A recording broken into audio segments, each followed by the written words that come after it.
ولادك عايزين حاجة حلوة بالليل وانتي مش عايزة وش ولا وجع دماغ ولا تغسلي مواعين تاني، خلاص بدأتي عايزة تريحي بقى، وكمان في نفس الوقت مش عايزة تجيبي حاجة من بره.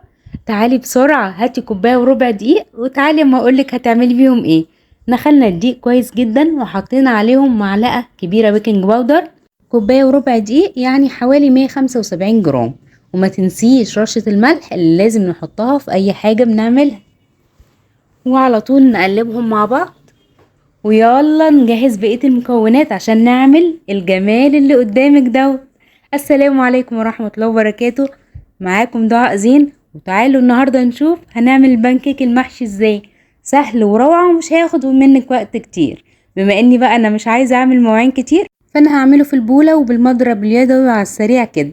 جبت بيضتين بدرجة حرارة الغرفة وحطيت عليهم حوالي نص معلقة صغيرة فانيليا وقلبتهم كويس جدا. ورحت جايبة عليهم ربع كوباية سكر، ربع كوباية سكر يعني حوالي 4 معالق معيارية كبار. وهنقلبهم كويس جدا لغاية ما السكر تقريبا هيدوب منه. طبعا قبل ما تعملي اي حاجة بتطلعها شوية تاخد درجة حرارة الشقة كده، علشان ما ينفعش نعملها وهي خارجة من التلاجة. وعلى طول حطيت عليهم 3 معالق معيارية زيت، 3 معالق كبار معيارية زيت يعني حوالي كمان 40 جرام. وجبت كوباية الا ربع لبن، 3/4 كوباية لبن برضو 175 ملي او 175 جرام. وخليط الدقيق والبودر والملح على طول هنزلهم عليه.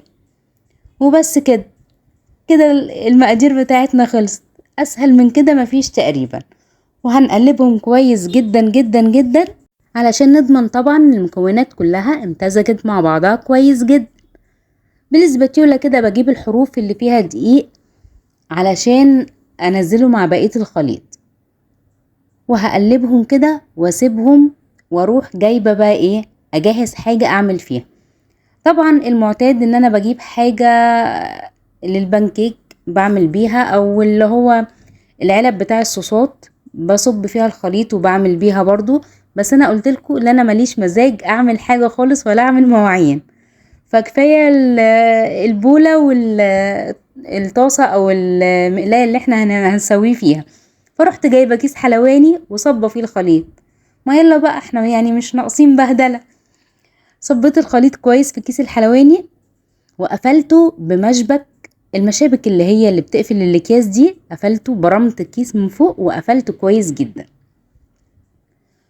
وسبته على جنب. ورحت جايبة طاسة ولعت عليها النار،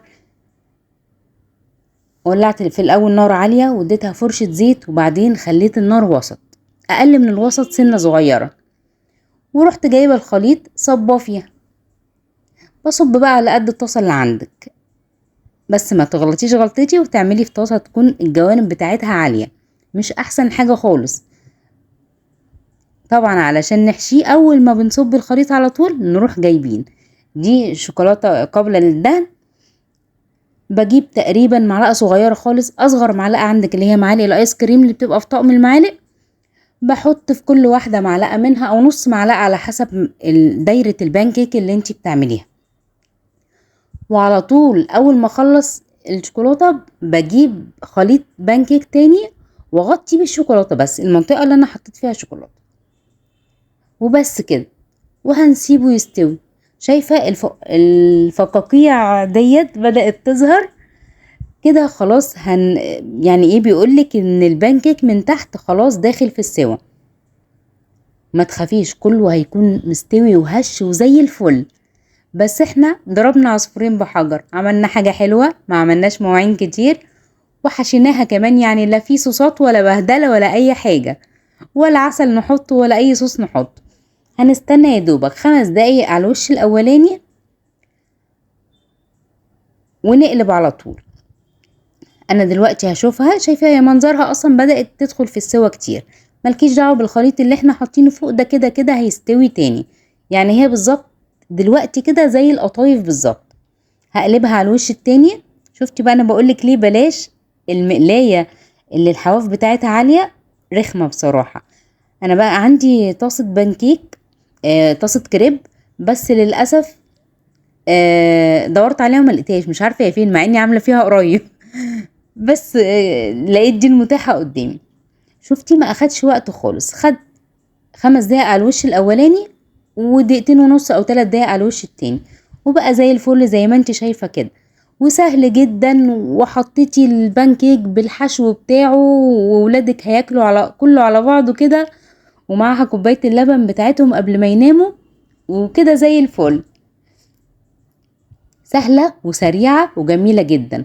خلاص احنا كده نبدا نطلعهم بقى، خلاص كله استوى واخد نفس السوا. وما تخافيش، الشوكولاته ما بتتحرقش ولا بتنزل من البانكيك زي ما انت شايفه كده، وممتازه. حابه بقى تحشي اي حشو، شوفوا بقى انا المره يعني الطاسه التانية هحشيها ايه. هحشيها حاجه تانية وجميله جدا برضو. حاولي تحبي تحطي الحشوات اللي ولادك بيحبوها. بيحبوا الشوكولات ماشي، بيحبوا عايزين يحشوها الحشوه اللي انا احشيها كمان شويه، اعملي لهم مفيش اي مشكله. طلعت البانكيك الاولاني وفرشه دهنت برضو، انا بعمل بزيت ذره كل حاجه، حتى الزيت اللي انا حاطاه في الخليط برضو كان زيت ذره، انا نسيت بس اقول في الاول. وبدات اصب الخليط على حسب برضو الكميه اللي هتاخدها الطاسه عندك. انا هنا صغرت البانكيك شويه فاخد 5 قطع.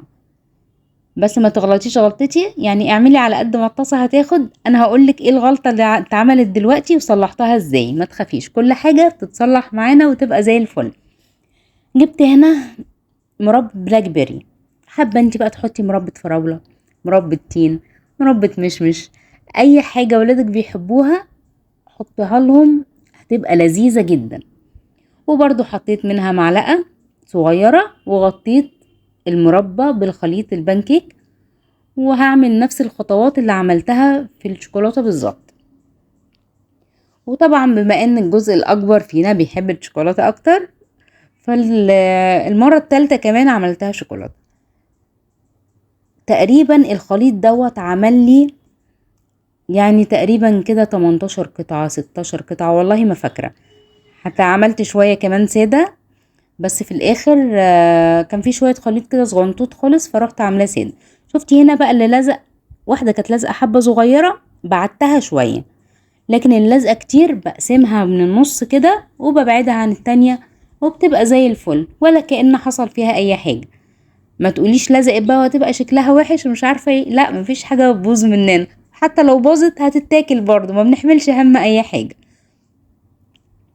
هنا اول واحدة في المربى كانت زودت فيها المربى شوية، في المربى بدأت تطلع، فانت تحطي كمية الحشو على بالظبط في السنتر بتاع البانكيك علشان ما يطلعش كتير. بس كده وعملنا الكمية كلها، وبألف هنا وشفا. بجد طعم لذيذ ومميز وجميل جدا، ولادك هيحبوه جدا. حطي الحشو المتاح عندك اللي ولادك بيحبوا ياكلوه، المتوفر، مش لازم نكلف نفسنا ونجيب حاجة زيادة. لو عندك شوكولاتة مطبخ حطيها بدل النوتيلا، لو عندك اي نوع مربى حطيه. مفيش حشو هتعمليه سادة وترشي من فوقيه عسل ابيض، ترشي من فوقيه صوص كراميل، اللي انت عايزاه والمتاح عندك هتمشي نفسك بيه زي ما احنا متفقين. شايفة ما شاء الله البانكيك مستوي جدا وهش، والحشوة باظة خالص، هي مش ناشفة ولا اي حاجة. بجد روعة، جربيه وحاولي تقولي رأيك في الكومنتات، ويا ريت تعرفيني بتتفرج عليا من اي بلد. انا عارفة ان معانا ناس من دول عربية كتير غير مصر، فعرفيني وقولي رأيك في الحاجات اللي انا بعملها وجربتي ايه منها وايه ظبط معاكي منها. بس ان شاء الله ان شاء الله اللي هيجرب حاجة من عندي بإذن الله كله هيظبط، لاني بصراحة ب... يعني الحاجة اللي بطلعها بتكون متجربة 500 مرة، فمش هطلع لك حاجة فيها اي مشكلة خالص بإذن الله. ولو وصلتي معايا لغاية هنا ما تنسيش اللايك والسبسكرايب والشير والكومنت اللي هستناه منك. بحبكم جدا، باي باي.